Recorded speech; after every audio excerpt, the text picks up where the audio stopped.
आज मैं और आप इतने गंभीर मसाइल में घिरे हुए हैं।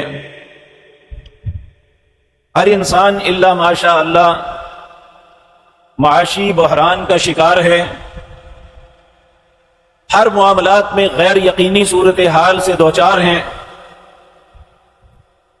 ज़हनी डिप्रेशन का हर आदमी शिकार बना हुआ है। कोई ना कोई सिलसिला, कोई ना कोई मामला जिसने उसे ज़हनी तनाव का शिकार किया हुआ है।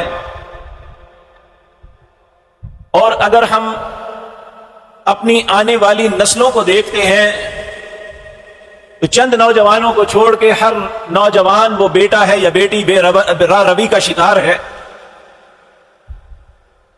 हमारा मुआशरा एक टूट फूट का शिकार है। हर आदमी इस मामले में परेशान है। जिसे भी अल्लाह ने शऊर से नवाजा,